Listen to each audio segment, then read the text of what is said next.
نہیں آئے گا تو استحکام نہیں آئے گا، اس لیے کہ عوام عمران کے ساتھ کھڑی ہے۔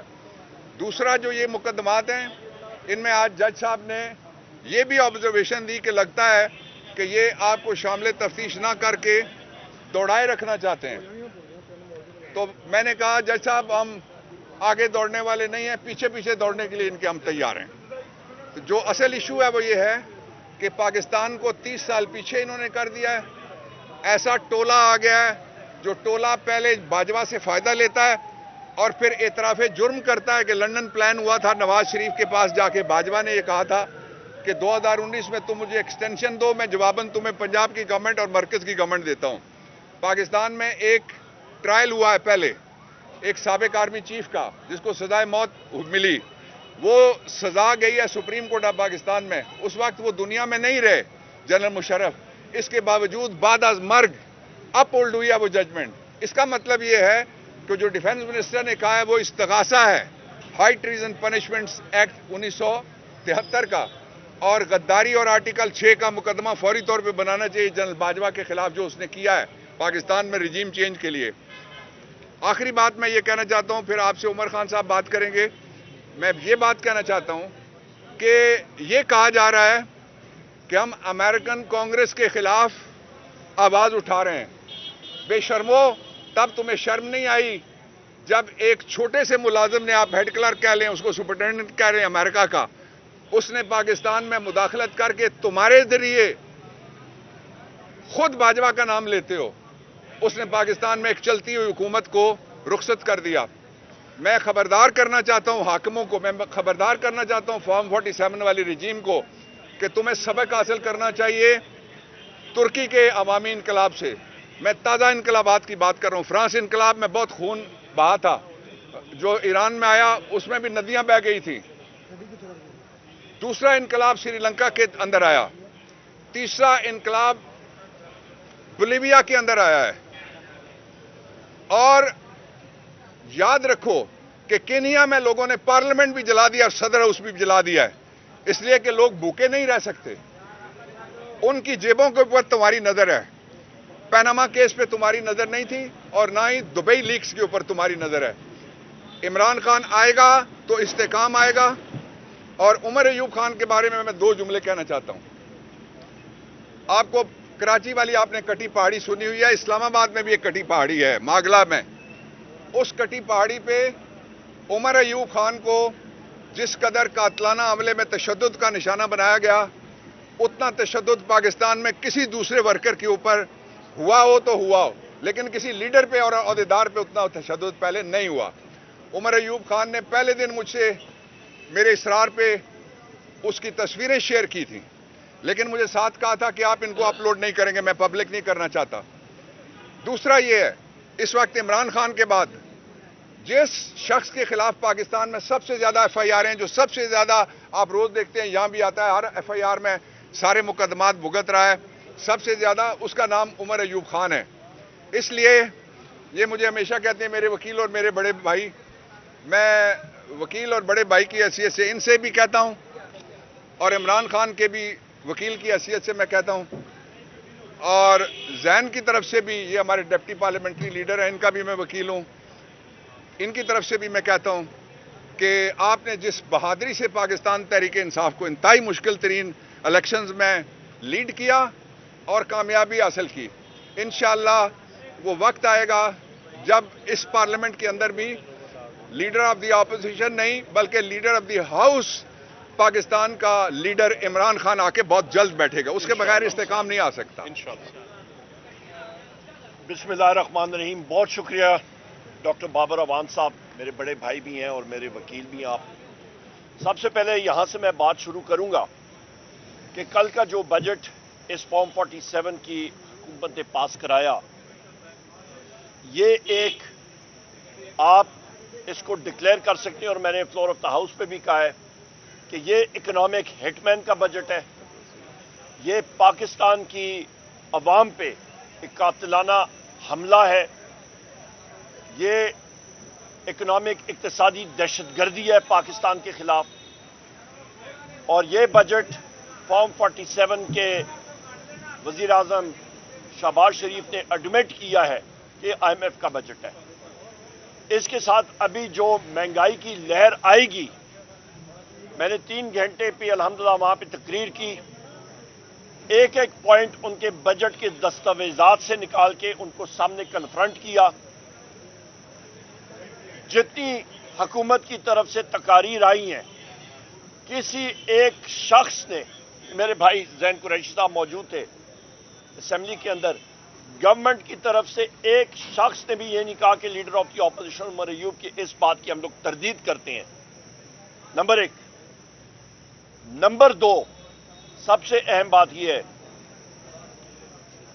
کہ اس وقت حکومت بوکھلاٹ کا شکار ہے،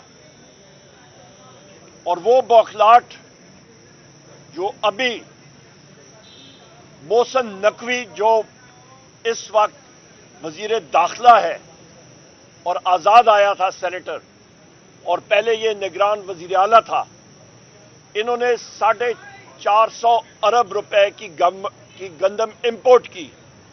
ایک بحری جہاز سمندر پہ تھا، اس کے ڈیلرز آئے، ان کے ساتھ ڈیل ہوئی اور انہوں نے وہ گندم امپورٹ کر دی.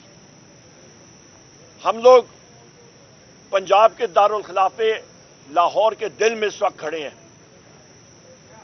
انسداد دہشت گردی کورٹ کے سامنے کھڑے ہیں. وہ گندم امپورٹ ہوئی پاکستان میں، بڑے لوگوں نے اس پہ کمیشن مارا، کاشتکاروں کی گندم نہیں اٹھائی گئی. وہ گندم کاشتکاروں نے کوڑیوں کے داؤ بیچی. اب سونے پہ سہاگا یہ تیسرا دن ہے کہ حکومت یہ کہہ رہی ہے کہ ہم لوگ گندم ایکسپورٹ کریں گے. یہ ابھی آپ سمجھیں سلسلہ. ان لوگوں کے ٹاؤٹس نے اور آگے جو ان کے فرنٹ مین ہیں، انہوں نے گندم خرید لی کاشتکاروں سے سستے داموں، پنجاب کے کاشتکاروں سے. ان کا وہ کہتے ہیں لک توڑ کے رکھ دی ہے. باہر سے امپورٹ پہ کمیشن اور ابھی ایکسپورٹ پہ مزید کمیشن. آپ اندازہ لگا لیں کہ آٹے کا اور روٹی کا ریٹ کدھر جائے گا. مہنگائی کا سیلاب آنے والا ہے. تحریک انصاف کے دور میں بجلی کا ریٹ 17 روپے یونٹ اور ابھی 85 روپے یونٹ یا 100 سے اوپر جائے گا. آخری 2-3 باتیں غور سے آپ سن لیں.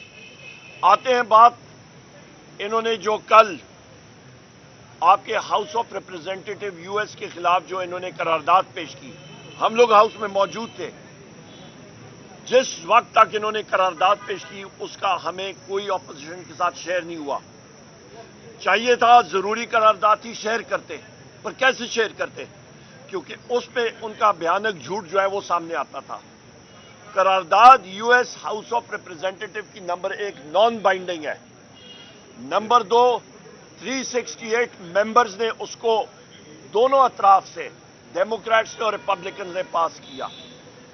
تیسری اہم بات کہ US گورنمنٹ نے جس وقت ڈونلڈ لو کے ذریعے، سائفر کے ذریعے پاکستان کے اندرونی معاملات میں مداخلت کی تھی اور فارن آفس نے ڈیمارچ دیا تھا اس پہ، اور سارے کے سارے آپ کے سیکیورٹی ادارے بھی موجود تھے، تو اس وقت کا واقعہ ان کو کیوں نہیں یاد آتا؟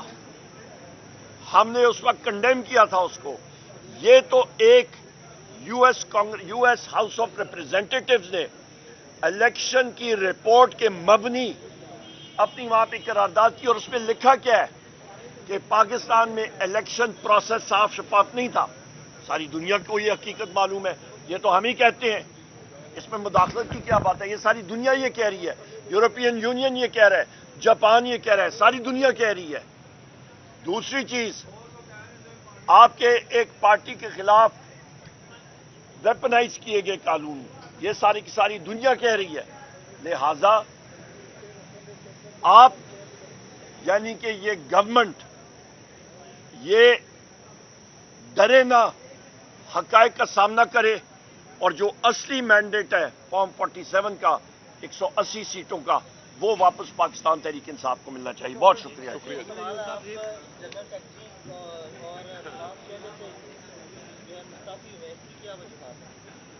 اس کی وجوہات یہی ہیں جو ابھی آپ دیکھ رہے ہیں. صبح سے 8 بجے پونے 8 سے میں ادھر موجود ہوں. کل میں جناب والا اسلام آباد میں تھا قومی اسمبلی کے اجلاس میں. اس سے پہلے میں سرگودا میں تھا. اس سے پہلے میں فیصل آباد میں تھا. اس سے پہلے میں گجرانوالہ میں تھا. اس سے پہلے میں لاہور میں مجھے ہونا پڑتا ہے. نمبر 1 تو جب ہر عدالت میں پیشی کرنی پڑتی ہے. ساتھ میں اپنے عظیم قائد وزیر اعظم عمران خان صاحب کا مشکور ہوں, اپنے ساتھیوں کا جنہوں نے اس لائق سمجھا اور مجھے لیڈر آف دی اپوزیشن قومی اسمبلی میں بنایا. پارلیمان کے کام جو ہیں اس پہ بے تحاشا مصروفیت ہوتی ہے. 3 کمیٹیز کا میں 2 یا 3 کمیٹیز کا میں ممبر ہوں. ساتھ اور مصروفیات حلقے کی. سو لہٰذا میں بحیثیت سیکرٹری جنرل میں نے خود محسوس کیا کہ میں اپنے کام کے ساتھ وہ جس طرح پہلے میں فوکس کر سکتا تھا وہ ابھی میں فوکس نہیں کر سکتا تھا. اس لیے میں نے وزیر اعظم عمران خان صاحب سے گزارش کی اور ان کا بہت شکریہ کہ انہوں نے وہ استعفیٰ مانا. گو کہ میرے ساتھی سارے جو ہیں وہ انہوں نے میری اس چیز کو مسترد کیا, پر میں اپنے موقف پہ ڈٹا ہوں. بہت شکریہ. دیکھیں جی, وہ ٹیکنیکل گراؤنڈز پہ جج صاحب نے کیا, غلط کیا, ٹھیک نہیں کیا, اور ہم لوگ اس کو اسلام آباد ہائی کورٹ میں اس کو ہم لوگ چیلنج کر رہے ہیں اور یہ ریورس ہو جائے گا انشاءاللہ. اور کوئی بہانہ نہیں. اور جو عدت کیس ہے یہ تو پاکستان کی خواتین کے خلاف میں سمجھتا ہوں اس حکومت نے جو انہوں نے یہ حرکت کی ہے وہ سب سے نقصان دہ ہے. میں یہاں پہ یہ بھی کہتا چلوں کہ ہم لوگ پنجاب میں لاہور میں ہیں. کل جو مریم نواز کی تقریر کے خلاف ایک جمہوری حق تھا ہمارے ممبران کا, احمد خان بچر صاحب اور باقی ساتھیوں نے, لیڈر آف دی اپوزیشن نے جو مظاہرہ کیا ان کا جمہوری حق تھا, اور ان کی جتنی گاڑیاں اور سٹاف لے لی گئی اور لوگوں کو سسپینڈ کر دیا گیا, اس سے اور دفتر بند کر دیا گیا, تالا لگا دیا گیا. اس چیز کو شدید الفاظ میں ہم لوگ اس کی مذمت کرتے ہیں اور یہ ان کا فیشسٹ کا اصلی چہرہ جو ہے وہ سامنے نظر آ گیا ہے. بہت شکریہ.